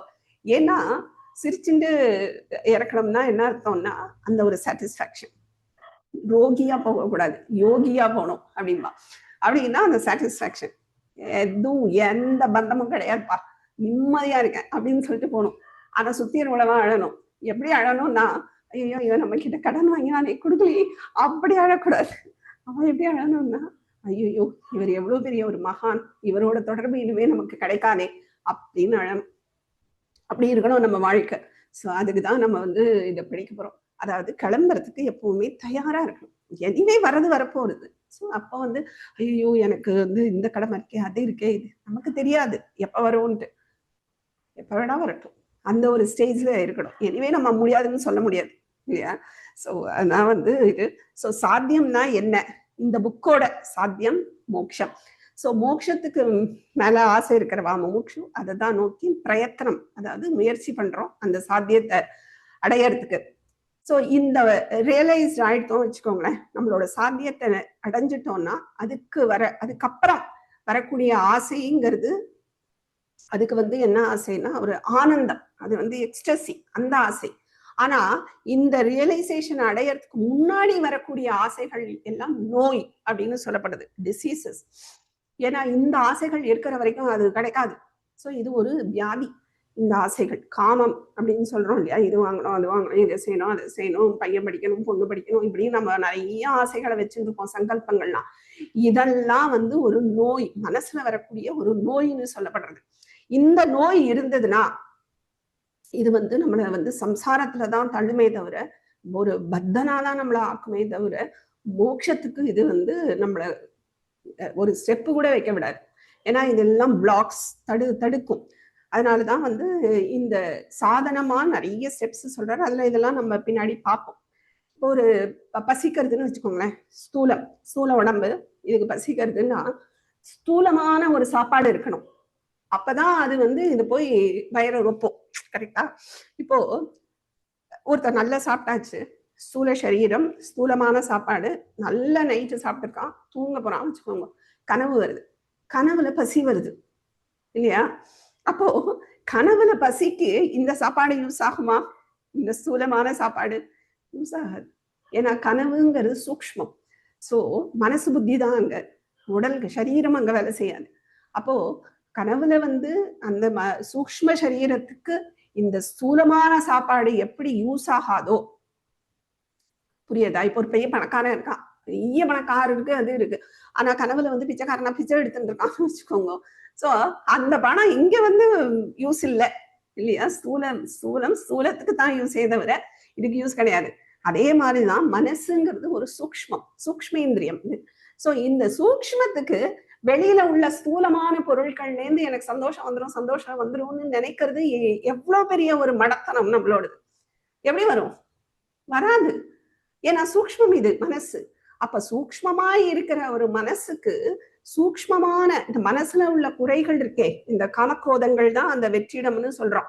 அப்ப அதை நான் ஃபீல் பண்ணணும். அதை நான் சரி பண்றதுக்கு இந்த ஸ்தூல பொருட்கள்கிட்ட இருந்து, இதை அடைஞ்சிட்டா எனக்கு வந்து இந்த ஆசை நிறைவேறிடும், இந்த ஒரு இது நிறைவேறிடும், அவனை பார்த்து பொறாமப்பட்டா என் மனசு நிறைஞ்சிடும், இப்படிலாம் நம்ம நினைச்சிட்டு இருக்கோம் இல்லையா? ஸ்தூல பொருட்கள்ல இருந்து வருது வந்து சேரவே சேராது. சோ சூக்ஷ்மேந்திரியத்துக்கு சூக்ஷ்மமான ஒண்ணுதான் சரியான தீர்வா இருக்கும். அப்ப சூக்ஷ்மேந்திரியமா இருக்கக்கூடிய மனசுக்கு இந்த ஞானம்ங்கிறது சூக்ஷ்மம். சோ அதுதான் கரெக்டான ஒரு சாப்பாடா இருக்குமே தவிர ஸ்தூலமான சாப்பாடோ ஸ்தூலமான பொருட்களோ இந்த மனசு சாட்டிஸ்ஃபை பண்ண முடியாது. அப்போதைக்கு சாட்டிஸ்பாக்சன் மாதிரி தெரியும், ஆனா கண்டிப்பா ஃபுல்லி சாட்டிஸ்ஃபைட் வரவே வராது. அடுத்து கொஞ்ச நாள்ல அதுவே துக்கத்தை கொடுக்கும். ஏன்னா இதுதான் ரீசன். ஸ்தூலம்தான் ஸ்தூலத்துக்கு செட் ஆகும். சூக்ஷ்மத்தை ரொப்பறதுக்கு ஸ்தூலத்தை யூஸ் பண்ணவே முடியாது, அது செட் ஆகாது, சரியாகாது. அப்போ இந்த பரம்பொருள் பற்றிய ஞானம், இந்த ஆத்ம ஞானம், அந்த ஞானம் தான் வந்து இந்த குறைவா இருக்கிற மனசை நிறைக்க முடியும். இந்த மனசுல உள்ள ஒரு எம்டினஸ் வந்து சரி பண்றதுக்கு இந்த சூக்ஷ்மமான ஞானம் தான் வந்து நமக்கு ஹெல்ப் பண்ணுமே தவிர ஸ்தூலமான பொருட்கள் ஹெல்ப்பே பண்ணாது. அது மேல மேல துக்கத்தை தான் கொடுக்கும். சோ ஞானம்ங்கிறது சாத்தியம் இல்லையா? மோட்சம்ங்கிறது சாத்தியம், அதுக்கு சாதனம் ஞானம். அப்ப அந்த ஞானத்தை அடையறதுக்கு அப்ப அது சாத்தியமாயிடும், இன்னொரு சாதனம் வேணும் இல்லையா? சோ இந்த ஞானத்தை அடையறதுக்கு நமக்கு ஒரு சாதனம் வேணும். அந்த சாதனம் தான் என்னது? சாஸ்திரம். சாஸ்திரம் மூலமா தான் நம்ம அடைய முடியும். அப்ப நான் சாஸ்திரத்தை எப்படி தெரிஞ்சுக்கிறது? அப்படியே படிச்சா புரிஞ்சிருமானா புரியாது. ஏன்னா அதுக்கு முதல்ல சான்ஸ்கிரிட் படிக்கணும், அதனோட வியாக்கரணம் தெரியணும், அப்பதான் நம்ம சாஸ்திரத்தையும் படிக்க முடியும். அப்போ நமக்கு ஒரு குரு வேணும், யாரோ ஒருத்தர் நமக்கு அதை படிச்சவா சொல்லணும். அப்போ அந்த குரு சாஸ்திரங்கள் இது வந்து சாதனமா இருக்கு. எதுக்கு? ஞானத்துக்கு. அப்ப ஞானம் சாத்தியமாயிடுறது. அப்புறம் ஞானம் சாதனம். சோ ஞானம் வந்து சாதனமா எதுக்கு ஆகுறது? மோட்சத்துக்கு ஆகுது இல்லையா? இப்போ ஒரு கயிறு இருக்கு, அந்த கயிறை வந்து மங்கலான வெளிச்சமா இருக்கு, சரியா தெரியல, அப்படிங்கும் போது அதை நான் பாம்பா நினைச்சிடுறேன். அசுச்சோ இது பாம்பு அப்படின்னு நான் பயந்து போறேன் இல்லையா? ஆனா அந்த அந்த கயிறை நான் பாம்பா நினைச்சிட்டு இருக்கேன். ஏன்னா என்னோட அறியாமை, அது ஆக்சுவலா அங்க பாம்பு கிடையாது, நான் வந்து தப்பா நினைச்சிட்டு இருக்கேன். ஆனா அந்த கயிறு நான் யார்ட்டையும் போய் கேட்கிறேன், ஐயோ பாம்பு இருக்குது, சீச்சி பாம்பாதான் ஒண்ணாது, அதை நல்லா சரியா பாரு, உத்து பாரு அப்படின்னு நம்ம சொல்றோம், சொல்லுவா, அது தெரிஞ்சவா. அப்ப அது வந்து உத்து பார்த்தோம்னா அது கயிறு தான். அப்போ அந்த ஆதாரமா இருக்கக்கூடிய கயிறை நான் தெரிஞ்சுக்கிறதுக்கு அங்கேயேதான் தேடணுமே தவிர வெளியில போய் தேட வேண்டாம். கரெக்டா? சோ அதனால அந்த வெளியில போய் தேட வேண்டாம், விசாரம் அதுதான் அங்க வருது. சோ அது இதுவா கயிறா பாம்பா என்ன இப்படி சொல்றாளே அப்படின்னு கொஞ்ச நேரம் உத்து பார்த்துட்டோம்னா அது தெரியறது, இல்ல அது பாம்பு இல்ல கயிறு தான் அப்படின்னு. அப்போ அதுதான் விசாரம். சோ ஆத்ம ஞானம் அடையறதுக்கு விசாரம் இஸ் வெரி வெரி இம்பார்ட்டன்ட். விசாரம் தான் சாதனம். அந்த விசாரத்துக்கு வந்து யூஸ்ஃபுல்லா இருக்கிறது, அதாவது சாதனமா இருக்கிறது குருவும் சாஸ்திரங்களும். சோ இந்த இந்த இந்த ஃபர்ஸ்ட் மோட்சம் சாத்தியம், மோட்சத்துக்கு சாதனம் ஞானம், ஞானத்துக்கு சாதனம் விசாரம். சோ விசாரத்துக்கு சாதனம் சாஸ்திரங்கள் குரு. இது இருந்தாதான் இது அப்படியே ஸ்டெப்ஸ்ல போக முடியும். ஸோ இப்ப நம்ம வந்து ஆத்மா உனக்கு தெரியுமா அப்படின்னு கேட்டா நம்ம என்ன சொல்லுவோம்? தெரியும், ஆனா தெரியாது அப்படின்னு சொல்லுவோம். ஏன்னா ரொம்ப கிளியரா தெரியாது, ஆனா அங்கங்க கேட்டிருக்கோம். ஆத்மானா இப்படி இதுதான் ஆத்மா அப்படின்னு ஓரளவுக்கு கேட்டிருக்கோம். ஆனா தவறான புரிதல் இருக்கு நமக்கு இல்லையா? தெரியும் தெரியாது அப்படிங்கிற மாதிரி இருக்கு. ஸோ இதை வந்து பிரமஹா அப்படின்னு சொல்லுவோம். ஸோ பிரமம்னா ஒரு குழப்பம், பிரமஹா ஒரு குழப்பம் இருக்கு. ஸோ இந்த குழப்பத்தை தீர்க்கறதுக்கு தேவைதான் விசாரம். ஸோ இந்த விசாரம் வந்து நம்ம யார்கிட்ட போய் கேட்போம்? இப்ப அந்த பாம்பா இல்ல கயரான்னு நம்ம பாம்புன்னு பயந்து போகும்போது யார்கிட்ட நான் வந்து அதையே பார்த்துருந்தேன்னா எனக்கு தெரிஞ்சிருக்காது. ஆனா அதை விட என்னை விட கொஞ்சம் நாலேஜ் இருக்கிறவா வந்து சொல்லும் போதுதான், ஓ அங்கேயே பாரு அப்படின்னு ஒருத்தர் சொல்லும் போதுதான் நான் அங்க போய் விசாரம் பண்றேன். அப்ப விசாரம் பண்றதுக்கு ஒருத்தர் துணை வேணும், அதுதான் குரு. ஸோ குருவுக்கு அந்த சாஸ்திரங்கள் ரெண்டும் சேர்ந்துதான் நமக்கு வந்து விசாரத்துக்கு ஹெல்ப்ஃபுல்லா இருக்கும். அந்த விசாரம் தான் நமக்கு ஞானமா மாறுறது, ஞானம் தான் மோட்சத்துக்கு. ஸோ விசாரம் குரு மூலமா தான் வரும். ஸோ ஞானம்ங்கிறது சரிப்பா, நான் விசாரம் வந்து குரு மூலமா வருது. அப்ப குரு மூலமா விசாரம் பண்றவங்களுக்கு எல்லாருக்கும் ஞானம் கண்டிப்பா வருமா அப்படின்னு கேட்டா வருங்கிற நியமம் கிடையாது. எல்லாருக்கும் வரும்னு சொல்ல முடியாது. ஞானம் வரும், ஆனா விசாரம் வேணும். விசாரத்துக்கு குரு வேணும், சாஸ்திரம் வேணும். ஆனா இந்த குரு சாஸ்திரம் மூலமா போறவாளுக்கு விசாரம் பண்ணா கண்டிப்பா வந்துருமா அப்படின்னு கேட்டா அப்படி சொல்ல முடியாது அப்படிங்கிறது சாஸ்திரம். ஏன்னா அதுக்கு சில தகுதிகள் வேணும். அந்த சாதகனுக்கு சில தகுதிகள் இருந்தா தான் இந்த குரு சாஸ்திரம் எல்லாம் சேரும் போது அந்த ஞானம் வரத்துக்கு வாய்ப்பு இருக்கு. கண்டிப்பா வரும், அதுல கண்டிப்பா வரும். அப்ப சில தகுதிகள் வேணும்னு சொல்றது. இப்போ ஃபார் எக்ஸாம்பிள் ஒரு ஒலிம்பிக் இருக்குன்னு வச்சுக்கோங்களேன். ஒலிம்பிக்ல வந்து எல்லாரும் போலாமான்னா கண்டிப்பா எல்லாரும் போலாம். அதுக்காக நம்ம இங்க அப்படி சும்மா பேசிட்டு ஜாலியா இருந்துட்டு ஒலிம்பிக் போனா போக முடியாது. அப்ப அந்த ஒலிம்பிக் அட்டன் பண்றவங்களுக்கு சில குவாலிஃபிகேஷன் வேணும்ல. ஃபர்ஸ்ட் ஸ்கூல் லெவல்ல வரணும், அப்புறம் இன்டர் ஸ்கூல் லெவல் வரணும், டிஸ்ட்ரிக்ட் வரணும், இன்டர் டிஸ்ட்ரிக்ட் வரணும், ஸ்டேட் லெவல் வரணும், இன்டர் ஸ்டேட் வரணும், இப்படி ஸ்டெப்ஸ்ல போய் அதுதான் பெரிய வேலை. அதுக்கப்புறம் ஒலிம்பிக்ல கலந்துக்கிறது இல்லையா? சோ அது வரைக்கும் நம்ம பண்ற அந்த முயற்சி, அந்த தகுதி அப்படிங்கிறது ரொம்ப கஷ்டம். ஆனா ஒன்ஸ் தகுதி வந்துருதுன்னா அதுக்கப்புறம் ஞானம் வருது, ஞானம் வந்ததுன்னா மோட்சம் வருது, எல்லாம் ஈஸி தான். ஆனா இந்த தகுதி இருந்தா தான் குரு மூலமாவும் அந்த சாஸ்திரங்கள் மூலமாவும் விசாரம் பண்ண தகுதியே அவனுக்கு வருது அப்படிங்கிறது. சோ அதனால ஃபர்ஸ்ட் அந்த தகுதி வேணும். இப்போ விசாரம் பண்றது நல்லா இருக்கும், சூப்பரா இருக்கும், டேஸ்டா இருக்கும் வச்சுக்கோங்களேன். இப்போ ஒரு சாப்பாடு ரொம்ப டேஸ்டா இருக்கும், ஒரு நிமிஷத்துல சாப்பிட்டு முடிச்சிடலாம். ஆனா அது பண்றது எவ்வளவு பெரிய ப்ராசஸ் இல்லையா? நிறைய ப்ரொசீஜர் இருக்கு. அதே மாதிரிதான் ஒரு குக்கிங்க்கு எப்படி ப்ரொசீஜர் இருக்கும், ஒரு சாதகனுக்கும் அந்த மாதிரி அவனுக்கு சில தகுதிகள் வரத்துக்கு சில ப்ரொசீஜர்ஸ் இருக்கு. அது மூலமா தகுதிகள் வந்தாதான் அவனால வந்து விசாரத்துக்கே அவன் எலிஜிபிள் பண்ண முடியும்.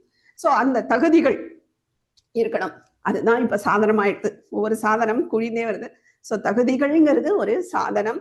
இந்த சாதனம் இருக்கும் போதுதான் அந்த குரு சாஸ்திரங்கள் மூலமா விசாரம்ங்கிற ஒரு சாத்தியத்தை அடையறோம். அப்புறம் விசாரம் சாதனமா ஆயிடுறது, அதோட பலன் ஞானம். சோ ஞானம் சாத்தியமா இருக்கு, அப்புறம் ஞானம் சாதனமா ஆயிடுறது மோட்சத்துக்கு. சோ மோட்சம்ங்கிறது சாத்தியம், அல்டிமேட் ஆயிடுறது. அப்ப அந்த தகுதிங்கிறது என்னது? தகுதிங்கிறது தான் மன தூய்மை, மனசை தூய்மைப்படுத்துறது தான் தகுதி. சோ இந்த மன தூய்மைங்கிறது என்னன்னா எது நித்தியம் எது அனித்தியம் அப்படின்னு தெரிஞ்சுக்கிறது, மனசுல உள்ள காமக்ரோதங்களை விளக்குறது, சத்து விஷயங்களை நினைக்கிறது. இந்த மனசுல 3 குணங்கள் இருக்கும், அதுதான் மாயாவோடது. சோ 3 குணங்கள் இருக்கும். அதுல சத்துவத்தை மெயினா படிச்சுட்டு இந்த ரஜஸ் அது தமஸ் எல்லாம் குறைக்கிறது, இதுக்குள்ள முயற்சிகளை பண்றது. சோ இதெல்லாம் நம்ம பண்ணும்போது இந்த மன தூய்மைங்கிறது வந்துடும். ஸோ இங்கதான் இந்த சங்கரர் வந்து ஆரம்பிக்கிறார், மன தூய்மையில தான். ஸோ மன தூய்மையை தான் அவர் சொல்றார். ஸோ மன தூய்மை வந்துருதுன்னா விசாரம். ஸோ விசாரம் ரொம்ப சாப்பாடு சாப்பிட்ற மாதிரி டேஸ்டா இருக்கும். அதுக்கப்புறம் ஞானம், ஞானத்திலேருந்து மோட்சம். ஸோ இதுதான் அவர் கர்மமா சொல்ல போறார். இந்த மன தூய்மைங்கிறது தான் இஸ் வெரி வெரி இம்பார்ட்டன்ட். அதுதான் தகுதி, அதுதான் ஃபர்ஸ்ட் சாதனம். அது மூலமா மற்றதெல்லாம் சாத்தியம், அப்புறம் அது சாதனமாறுது இன்னொரு சாத்தியத்தை. ஸோ அது மூலமா மோட்சம்ங்கிற அல்டிமேட் சாத்தியத்தை அடைவோம். சரியா? அதுக்குள்ள கிரந்தம் தான். ஸோ நெக்ஸ்ட் கிளாஸ்லேருந்து நம்ம வந்து அந்த ஸ்லோகத்தை ஃபர்ஸ்ட் பாராயணம் பண்ணிட்டு அதுக்கப்புறம் அதுல என்ன சொல்லியிருக்காருங்கிறத நம்ம வந்து ஒன்னொன்னா ஃபுல்லா அந்த பிரிச்சு ஆராயிறது போல அந்த மாதிரி பிரிச்சு பார்ப்போம். எப்படி தத்துவ போதத்துல பார்த்தோமோ அந்த மாதிரி ஆனா நான் திருப்பியும் சொல்றேன், நீங்க வந்து நோட்ஸ் கண்டிப்பா எடுக்கணும். நோட்ஸ் எடுக்கலைன்னா, இப்ப நான் ஸ்ருதின்னு சொன்னேன், கேள்வி மூலமா வந்துருது, அது மாதிரி நானும் கேட்டுக்கிறேனே அப்படின்னு சொன்னா அது அந்த காலத்துக்கு ஓகே.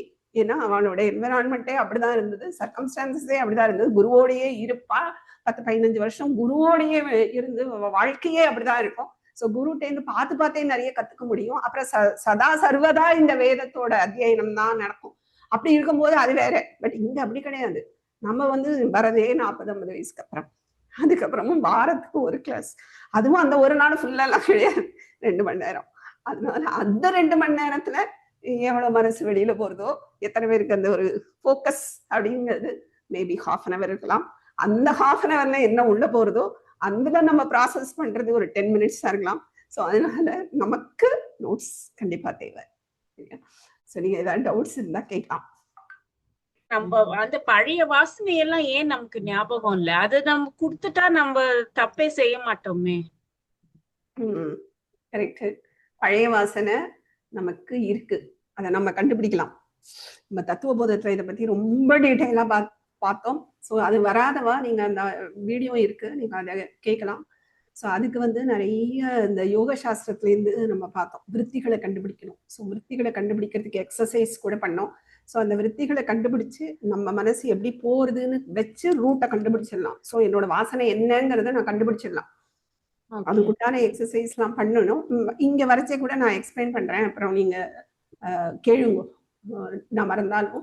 இல்லைன்னா அந்த வீடியோல ரொம்ப தெளிவா நான் இதை பத்தி எக்ஸ்பிளைன் பண்ணியிருக்கேன், இதுல தத்துவபோதம் வீடியோஸ். ஸோ ராம சைத்தன்யம்ங்கிறது நம்மளோட சேனல், அதுக்குள்ள போனேன்னா தத்துவபோதம்ங்கிற ஒரு பிளேலிஸ்ட் இருக்கும். ஸோ அதுக்குள்ள அவ்வளோ வீடியோஸும் இருக்கு.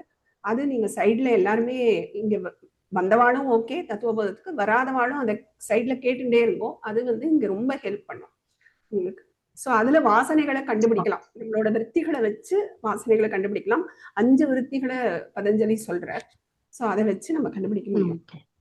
மோக்ஷம் அப்படிங்கிறது like out of the birth and death சைக்கிள்ல இருந்து விடுபடுறது. அதாவது நம்மளோட பாவமும் புண்ணியமும், அதாவது பகவத்கீதையில சொல்ற மாதிரி அதனுடைய கர்ம பலனை தியாகம் பண்ணிட்டேன்னா we will attain liberation மாதிரி ஒரு கான்செப்ட். நீங்க சொன்னது வந்து மோக்ஷங்கிறது வந்துட்டு நம்ம வந்து திருப்தியா அந்த நம்மளுடைய சரீரத்தை விடுறது அப்படின்னு சொன்னீங்க.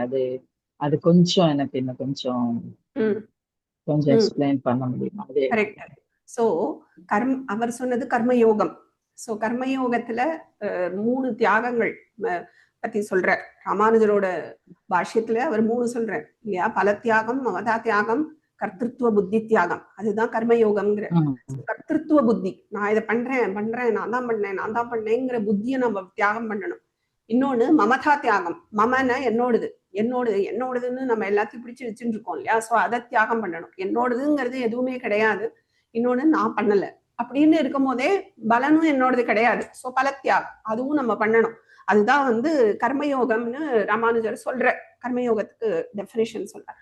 அதாவது அதுக்காக நான் வந்து இப்படி வேலை செஞ்சேனே அதுக்காக நான் சேலரி வாங்காம இருக்க முடியும், இல்ல அப்படி சொல்ல வரல. பலன் உண்டு, ஆனா நீ அதை உன் தலையில போட்டுக்காத, நான் பாத்துக்கிறேங்கிற. அப்ப நமக்கு அந்த எக்ஸ்பெக்டேஷன் குறைஞ்சு போயிடும், இதை நான் பண்ணல ஸோ என்ன கொடுத்தாலும் அது பிரசாதம்னு ஆயிடும். ஸோ கர்மயோகம் is the basic step for மோக்ஷம். அது வரச்சேவே நமக்கு இந்த ராகத்வேஷங்கள்லாம் குறையும். ஸோ ராகத்வேஷங்கள் குறைஞ்சு அதுவும் இந்த மன தூய்மையில தான் கொண்டு விடும். கர்மயோகம் மன தூய்மை, அதுக்கு ரொம்ப ரொம்ப ரொம்ப முக்கியமானது கர்மயோகம், மன தூய்மைக்கு. ஸோ அது மன சுத்தின்னு சொல்லுவோம். ஸோ அதுக்கு வந்து அது தேவை. ஸோ மன சுத்தி இருந்தாதான் விசாரம் போதுதான் ஞானம், அங்கேருந்து மோட்சம். ஸோ மோட்சம்ங்கிறது இது அடையறதுக்கு இந்த கர்மயோகம் அதெல்லாம். ஸோ அல்டிமேட்டா நான் எப்படி இருப்பேன் மோட்சத்துல அப்படின்னா, அப்படியே ஃபுல்லி சாட்டிஸ்ஃபை இந்த தேகத்துல இருக்கலாம். ஸோ ரியலைஸ்டு பீப்புள் நிறைய பேர் அதுக்கப்புறமும் தேகத்துல இருந்திருக்கா இல்லையா? ரமண மகரிஷி நிறைய பேரை சொல்லலாம் இல்லையா? சேஷாத்ரி மகரிஷி நிறைய பேர் இருந்திருக்கா. அப்போ அவள்லாம் ரியலைஸ்டு ஆனப்புறமும் உடனே தேகத்தை விடணுங்கிற அவசியம் இல்லை. அது பிராரப்தம் இருக்கிற வரைக்கும் தேகம் இருக்கும். ஆனா அவளோட மைண்ட் செட், அந்த மைண்ட் வந்து ஃபுல்லி சாட்டிஸ்ஃபைடா இருக்கும். இது இல்லையே அது இல்லையே எந்த குறையும் இருக்காது. அப்போ அது லிபரேட்டட் ஸ்டேஜ் தான் எடுத்துக்கணும். அதுதான் liberation. Okay. Enlightenment மோக்ஷமோ, is it one and the same or different? What is enlightenment? What is moksham? What is the difference? மோக்ஷம், ரியலைசேஷன், அப்புறம் ஆத்ம சாட்சா்காரம், என்லைட்மெண்ட் எல்லாம் ஒண்ணுதான். இந்த தேகத்துல இருக்கும்போது ரியலைசேஷன், ஆத்ம சாட்சா்காரம் வந்ததுன்னா ஜீவன் முக்தர்கள்னு சொல்றோம். ஏன்னா ஜீவன் இருக்கு, ஆனா முக்திக்கு வந்தாச்சு. ஸ்டேட் முக்தி ஸ்டேட், ஆனா ஜீவன் இருக்கு, சரீரம் இருக்கு. ஸோ அவளை ஜீவன் முக்தர்கள்னு சொல்றோம். எப்ப அவளோட தேகமும் போறதோ அவளை இது ஜீவன் முக்தர்கள், அது விதேக முக்தர்கள்னு சொல்றோம். தேகத்தை விட்டவா, ஸோ விதேக முக்தர்கள், அவ்வளவுதான். ஸோ இந்த ஸ்டேட் இப்ப ஜீவன் இருக்கும் போதே வரலாம், தாராளமா வரலாம். அதான் நம்ம ஞானிகள்லாம் நம்ம சொல்றோம் இல்லையா, நிறைய ஞானிகள் இப்ப புத்தாக்கு வந்தது என்லைட்மெண்டா மோக்ஷமா? He was in mokshan state. Enlightenment தான் மோக்ஷம். சரீரத்துல இருக்கும்போது வந்துடுதுன்னா என்லைட்மெண்ட்ங்கிறோம், இல்ல ஜீவன் முக்தர்கள்ங்கிறோம், அத மாதிரி சொல்றோம். ஒன்ஸ் சரீரத்தை விட்டுட்டான்னா அவளை விதேக முக்தர்கள், முக்திக்கு போறா அப்படின்னு சொல்றோம். இந்த கர்ம காண்டம்னு நம்ம சொல்றோம் இல்லையா, பண்ணணும், ஒரு காரியத்தை பண்ணணும், அதனால வர்ற ஞானம்னு சொல்றோம். இப்ப ஆக்சுவலா ஃபார் எக்ஸாம்பிள் நான் என்னோட ஒரு ப்ராக்டிக்கல் இது பார்த்தேன்னா, இப்ப எனக்கு கிளாஸ் ஒரு 1.5 hours உட்காந்து எனக்கு கேட்கணும், அதுக்கு மேலேயும் கேட்கணும்னு இருக்கு. ஆனா there are some practical difficulties. அப்படின்னா எனக்கு பாக்கியம் இல்லைன்னு அர்த்தமா, இல்ல ஐ எம் நாட் என்னது என்டைட்டில் டு ஹேவ் தட்? அப்படியா? எனக்கு புரியல. எனக்கு அது என்ன, வாட் இஸ் த திங்? புரியல. உங்களுக்கு டைம் இல்லையா, இல்ல சிச்சுவேஷன்ஸ். சோ இது ஆக்சுவலா தாபத்ரயம்னு சொல்லுவோம். 3 தடைகள் வருது. ஆத்தியாத்மிகம், நம்ம இதுல கூட பார்த்திருப்போம். ஆத்தியாத்மிகம்ங்கிறது ஒரு தடை.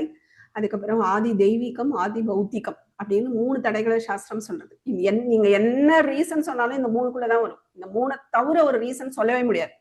சோ இந்த ஆத்தியாத்மிகம் ஃபர்ஸ்ட் ஆதி பௌத்திகம் எழுதும். ஆதி பௌத்திகம்னா என்னன்னா, இந்த பூதங்கள்னால, பூதம்னா உயிரினங்கள், சோ உயிரினங்கள் மூலமா வரக்கூடிய தடைகளை ஆதி பௌத்திகம்னு சொல்றோம். இப்போ ஃபார் எக்ஸாம்பிள், நீங்க உட்காருது உங்க மாமியார் பிடிக்கலன்னு வச்சுக்கோங்க, ஒரு தடை. இல்ல உங்க ஹஸ்பண்டுக்கு பிடிக்கல, ஏன் உட்காடுறேன்னு கேட்கிறாரு, எனக்கு செய்யாம நீ ஏன் அங்க போய், இந்த மாதிரி எல்லாம் சொல்லி சொல்லி இந்த மாதிரி பூதங்களால, மற்ற உயிர்களால வரக்கூடிய தடைகள் ஆதி பௌத்திகம். ஆதி தெய்வீகம் அப்படின்னா என்னன்னா, ஒரு நேச்சுரல் கலாமிட்டிஸ். இப்ப நீங்க வரணும்னு நினைக்கிறேன், சரின்னு உட்காந்து எல்லாம் ரெடி பண்ணியாச்சு, நெட் இல்லை, அது உங்க கையில கிடையாது இல்லையா, அதெல்லாம் ஆதி தெய்வீகம், அந்த மாதிரி வருது தடை. அதுக்கப்புறம் ஆத்தியாத்மிகம் அப்படின்னா உங்க கர்மா வேலை செய்யும். உங்களுக்கு அப்பதான் தலைவலி வரும், இல்ல உட்காரணுங்கிற மூடே வராது, ஐயோ போகணுமா, 1.5 மணி நேரம் உட்காரணுமா, கேள்வி கேட்பாடே அடுத்த கிளாஸ்ல இருந்து, சரி அவாய்ட் பண்ணிக்கலாம். இந்த மாதிரி உங்களுக்குள்ளேயே ஒரு சாக்குன்னு சொல்லுவோம்ல, அதுதான். அது தலைவலியா கூட இருக்கலாம், பிசிக்கலா இருக்கலாம், இல்ல மென்டலா இருக்கலாம், என்ன வேணா இருக்கலாம். சோ அந்த மாதிரி தடைகள்ங்கிறது உங்களோட கர்மா பேஸ்ட். அந்த கர்மா வேலை செய்யும், உங்களை உட்கார விடாம பண்ண. அது ஆத்தியாத்மிகம். ஓகே, நீங்க என்ன சொல்றீங்களோ அது இந்த 3க்குள்ள ஏதோ ஒண்ணுதான். Okay, thank you. இப்போ ஞானம் அடையறதுக்கு 6 தர்ஷனம் கொடுக்கப்பட்டதுன்னு சொன்னீங்கல்ல வேணே? ஆமா. அதுல இப்போ பூர்வ மீமாம்சா அப்படின்னு சொல்லும் பொழுது அது கர்ம காண்டத்தை சொல்றது அப்படின்னு சொன்னீங்க. அந்த கர்ம காண்டம் அதுல பாப புண்ணியம் இருக்குன்னு சொல்றீங்க. அந்த பாப புண்ணியம் இருந்துச்சுன்னா திரும்பவும் ஜென்மா இருக்குன்னு சொல்ல வரீங்க.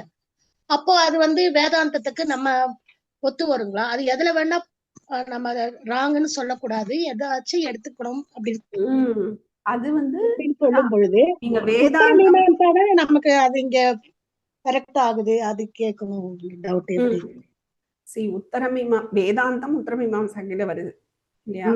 ஒவ்வொரு சாஸ்திரமும் ஒவ்வொரு கொள்கை வச்சுருக்கும், ஒவ்வொரு விதமா சிருஷ்டியை எக்ஸ்பிளைன் பண்ணும், ஒவ்வொரு பிலாசபில மாறி மாறி வரும். இதுல பிரமாணங்கள் முதற்கொண்டும் நம்ம 6 பிரமாணம் இருக்குன்னா அங்க 4 1 2 சொல்லுவா. சோ இந்த மாதிரி சில சின்ன சின்ன சேஞ்சஸ் வரும். சோ ஆனாலும் அந்த பேசிக்கா நம்ம சேஞ்ச் பண்றது, மன தூய்மைங்கிறது எல்லாத்துலயுமே இருக்கும். ஃபார் எக்ஸாம்பிள் யோக சாஸ்திரம் எடுத்துட்டா கூட அந்த அஷ்டாங்க யோகம் அப்படின்னு சொல்லறது அந்த அல்டிமேட் வேணா டிஃபர் ஆகலாமே தவிர, அந்த யம நியமங்கள், அதாவது டூஸ் அண்ட் டோன்ஸ், அதெல்லாம் பிரத்யாகாரம், ஆசனம் இதெல்லாம் சொல்றாரு இல்லையா, அதெல்லாம் எல்லாருக்குமே யூஸ்ஃபுல் தானே. அது யூஸ்ஃபுல். சோ அந்த மாதிரி அத மாதிரிதான் இந்த பூர்வ மீமாம்சாங்கிறது. சோ அவர் ஒரு ப்ராசஸ் வச்சிருக்காரு, நம்ம அதுக்குள்ள போய் பார்த்தாதான் தெரியும் அவர் என்ன சொல்றாரு. சோ அவளுக்கு அந்த ஜப்பங்கள், அந்த கர்மத்தமே இருக்கும்போது அது மூலமாவே அடையலாம் அப்படின்னு அவ சொல்லுவா. சோ அதோட ப்ராசஸ் வேற. அல்டிமேட்னு சொல்லும் பொழுது வேதாந்தம் தான், உத்தர மீமாம்சம் தான் சிறந்ததுன்னு சொல்ல வரீங்களா? வேதாந்தத்திலையும் அது வந்து இப்ப அத்வைத்தம் பத்தி இருக்குன்னு வச்சுக்கோங்களேன். நீங்க அத்வைத்தத்துக்கு சின்னன்னா அத்வைத்தம் தான் அல்டிமேட் இல்லையா? சோ அந்த ஒவ்வொருத்தரோட இண்டிவிஜுவலோட மனசு எதை எடுத்துக்கிறதோ அதை எடுத்துக்கலாம். பட் இது அத்வைத்த கிரந்தம். சோ அத்வைத்தம் தான் எக்ஸ்பிளைன் பண்ணப்படும். ஆனா அதோட வழிகள் அதுதான் நான் திருப்பி திருப்பி சொல்றேன். சோ அத்வைத்தமா அப்ப நான் விசிஷ்டாத்வைதி எனக்கு வேணவே வேண்டாம் அப்படின்னு நினைக்க கூடாது. ஆனா இதுல உள்ள ஸ்டெப்ஸ் இருக்கு, அது எல்லாருக்கும் வேணும். அந்த தகுதி எல்லாருக்கும் இருக்கணும். அது என்ன வேணா தர்ஷனத்துல இருக்கட்டும். ஆனா கூட அந்த தகுதிகள்ங்கிறது இஸ் வெரி வெரி இம்பார்ட்டன்ட். அது மாதிரி இப்போ விசிஷ்டாத்வைத்தி ஆகட்டும், அத்வைத்தி ஆகட்டும், இல்ல துவைத்தமா இருக்கட்டும். ஆனா கூட யோக சாஸ்திரம் படிக்கிறவா இருக்காளே, நிறைய பேர் யோக சாஸ்திரம் படிக்கணும். ஏன் யோக சாஸ்திரம் படிக்கிறோம்? அந்த யோக சூத்திரங்கள் ஃபுல்லா he is explaining about mind. அப்படி எக்ஸ்பிளைன் பண்றேன். சோ அது எல்லாருக்கும் வேணும் இல்லையா? சோ அதனால எல்லாமே நம்ம வந்து ஆன் த வேல வந்தா எடுத்துக்க வேண்டியதான். பட் எனக்கு என்ன வேணும், நான் என்னோட மனசு எதோட ரிலேட் ஆகுதுங்கிறத நம்ம அது போக போக நமக்கே உள்ள வாங்க வாங்க நமக்கே தெரிய ஆரம்பிக்கும். ஓகே இதுதான் என் வழி. இது கேள்வி வந்து ஒரு இப்போ ஒருத்தர் முன்னாடி ஒரு கொஸ்டின் கேட்டா இல்லையா, அதோட ரிலேட்டட் கொஸ்டின். இப்போ அவ சொன்னா இல்லையா, தடங்கள் வருது, நான் உட்காரணும்னு நினைக்கிறேன், இருந்தாலும் என்னால உட்கார்ந்து இருப்பேன். இப்போ இதே மாதிரிதான் நான் வந்து இப்ப நிறைய பேர் வந்து இப்போ பத்ரிநாத் போறேன், அங்க போறேன், இங்க போறேன்லாம் சொல்லும்போது எனக்கும் ஒரு ஆசை இருக்கு. பட் ஆனா அது பிராக்டிக்கலா அது வந்து நடக்க முடியல அப்படின்லாம் இருக்கு. எங்கேயாவது ஒரு கோயிலுக்கு போற, திருப்பதிக்கு போகணும்னு நினைச்சா கூட அது வந்து அது நடக்கிறதே இல்லை. அப்படின்னா எனக்கு வந்து ஏதாவது இதுல தகுதி இல்லையா போய் இது பண்றதுல? இல்ல நான் வந்து என் மனசுக்குள்ளேயே இது பண்ணிண்டா போதுமா? பிகாஸ் தடை வந்து அது போறதுக்கே சான்ஸ் இல்லாம மாதிரி நான் நினைச்சா நடக்கிறதே இல்லை. அது தானா நடந்தா நடக்கும், அப்படி இருக்கு. இதுல நீங்க சொல்றது வந்து வேதாந்தத்துக்கு கீழே வராது. நீங்க சொல்றது கர்மகாண்டத்துலதான் வரும். அதாவது நான் ஒரு செயல் செய்யணும், ஒரு இதுக்கு போகணும்னா அதுக்கு எனக்கு தடைகள், இந்த தடைங்கிறது இந்த 3ல ஏதோ ஒண்ணுதான் இருக்கும், அது காமன். சோ இந்த தடைகள் வந்து உங்களை மீறி நடக்கும்போது அது ஆதி தெய்வீகத்துல வரும். அது நம்ம கையில கிடையாது. சோ நீங்க வந்து மனசால நான் போகணும்னு நினைக்கலாமே தவிர அதை அமைச்சு கொடுக்கறது, அந்த சிச்சுவேஷன்ஸ் வருது, அங்க டிக்கெட் கிடைக்கிறது, அது இதெல்லாம் எதுவுமே நம்ம கையில கிடையாது. சோ நீங்க அதனால வருத்தப்படுறதுக்கு ஒண்ணுமே கிடையாது. அதுதான் நம்ம இங்க கத்துக்க போறோம். எப்படி சிச்சுவேஷனை ஃபேஸ் பண்ணுதா, ஐயோ அவங்க போயிட்டாங்க எனக்கு வரலையே அப்படின்னு நாமளே நான் எனக்கு மட்டும்தான் இப்படி எல்லாம் நடக்கிறது இவ்வளவு நம்ம புறணும்ல, ஏன் தான் எனக்கு மட்டும் இப்படி நடக்கிறது, நான் நல்லதுதானே பண்றேன், இந்த மாதிரி புலப்பங்கள் இருக்கக்கூடாது. அதுக்குதான் இதை படிக்கிறோம். சோ இதுல வந்து நம்ம மைண்டை டியூன் பண்றோம், எப்படி என்னோட சிச்சுவேஷனை நான் பாக்குறது. சோ நம்ம மத்தவாளோட கம்பேர் பண்றதுல பிரயோஜனமே கிடையாது. என்னோட கர்மா பேஸ்டு என்னோடத நான் தான் ஃபேஸ் பண்ணிக்கணும். சோ அப்படின்னு இருக்கும்போது இதுல வந்து துக்கப்படுறதுக்கும் எதுவும் இல்லை. ஏன் துக்கம் வருதுன்னா எக்ஸ்பெக்டேஷன் இருக்கும்போது தான் துக்கம்ங்கிறதே வரும், ஏமாற்றம் வரும், அதனால துக்கம் வரும். சோ எக்ஸ்பெக்டேஷன்ங்கிறது எங்கேயுமே வைக்க கூடாது. இது நடக்கும், இது பண்ணணும், இது அவங்களுக்கு நடந்திருக்கு எனக்கும் நடக்கும், இந்த மாதிரிலாம் நம்ம ஒரு எக்ஸ்பெக்டேஷனோட பண்ணினோம்னா அது ஏமாற்றத்தை கொடுக்கும். நீங்க அடுத்த தடவை நினைக்கும் போது கர்மயோகமா நினைக்கும், உங்களுக்கு ஏமாற்றமே இருக்காது.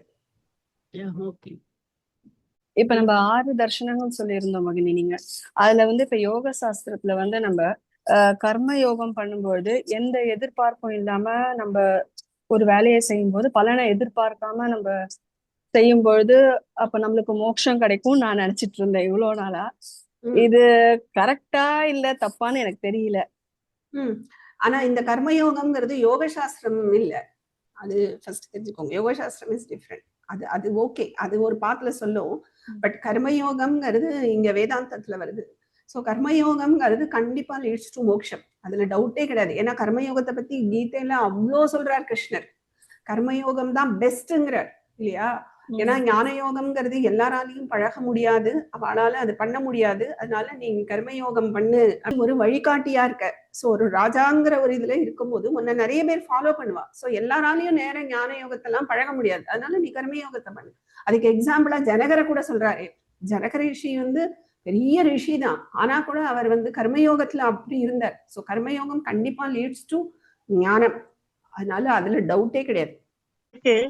இப்ப அவர் சொன்னாப்புல நிறைய நீங்க சொல்றது வந்து நிறைய புரியுற மாதிரியும் இருக்கு. ஆனா நமக்கு நடக்கிறது வந்து சிலது நல்லதா படுறது, சிலது நல்லதா படல. இப்போ அந்த அந்த ஒரு விவேகம் நமக்கு எப்ப கிடைக்கும்? அது வேதாந்த நாலேஜ் உள்ள போக போகதான் அந்த விவேகம் நமக்கு கிடைக்கும். அதுதான் நீங்க வந்து இல்லையா, ரொம்ப இருக்கு அந்த இம்பாக்ட், ரொம்ப பாதிக்கிறது நம்மள. அது வந்து பாதிக்கிறதுனால அதுல இருந்து மீண்ட I have to place myself out of the situation வந்தாதானே என்னால இந்த வேதாந்தத்தை ஹெல்ப் பண்ணுமா எனக்கு? Definitely I would like to know that. கண்டிப்பா ஹெல்ப் பண்ணும், அதுல டவுட்டே கிடையாது. ஏன்னா வேதாந்தம் ஒண்ணுனாலதான் உங்களுக்கு ஹெல்ப்பே பண்ண முடியும். அதுலதான் நித்தியம் எது அனித்தியம் எதுன்னு தெரிஞ்சுக்க முடியும். அப்ப நித்தியம் இல்லைங்கிற இடத்துல நம்ம ஆசையோ ஒரு எக்ஸ்பெக்டேஷனோ வைக்க மாட்டோம். அப்ப அந்த இடத்துல வைக்கும் போதுதான் ஒரு எக்ஸ்பெக்டேஷன், ஆசை, இந்த ரெண்டும் தான் நமக்கு வந்து துக்கத்தை கொடுக்கறது. ஸோ இந்த ரெண்டுத்தையும் நம்ம எடுக்கணும் அப்படின்னா அது நித்தியம் இல்லைங்கிறத முதல்ல புரிஞ்சுக்கணும். அதுக்கு வேதாந்தம் தான். ஸோ நித்தியம்ங்கிறது அல்டிமேட், அது பிரம்மம் மட்டும்தான், மற்றதெல்லாம் அனித்தியம். அப்படிங்கும் போது நான் அனித்தியம் மேல ஆசையும் வச்சுட்டு எக்ஸ்பெக்டேஷனையும் வச்சுட்டு எனக்கு கிடைக்கலையேன்னு சொல்றதுல பிரயோஜனமே இல்லை. அப்படிங்கிற நாலேஜ் இங்கதானே கிடைக்கும் இல்லையா? சோ நம்ம வைராகியம், அந்த நாலேஜ் இருந்தாதான் வைராகியம்ங்கிறது வரவே செய்யும்.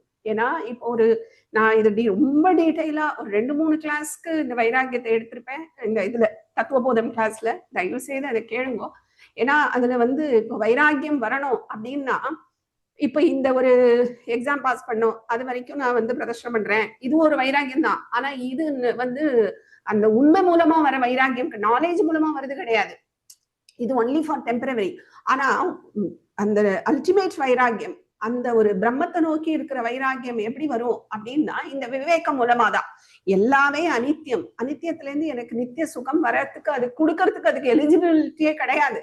அப்படிங்கும் போது நான் நித்தியம் மட்டும்தான் அது நித்திய சுகத்தை கொடுக்க முடியும், அனித்தியம் நித்திய சுகத்தை கொடுக்க முடியாது அப்படின்னு தெரிஞ்சுக்கணும். இப்போ ஒரு ஸ்வீட் எனக்கு பிடிக்கும், அப்ப நான் சாப்பிடுறேன். அப்படிங்கும் போதே இந்த ரொம்ப டேஸ்டா இருக்கு, நல்லா இருக்குன்னு நான் ஒரு சுகத்தை அனுபவிக்கிறேனே, இந்த சுகம்ங்கிறது இந்த ஸ்வீட்ல இருக்கா உள்ள இருக்கான்னு முதல்ல நீங்க செக் பண்ணணும்.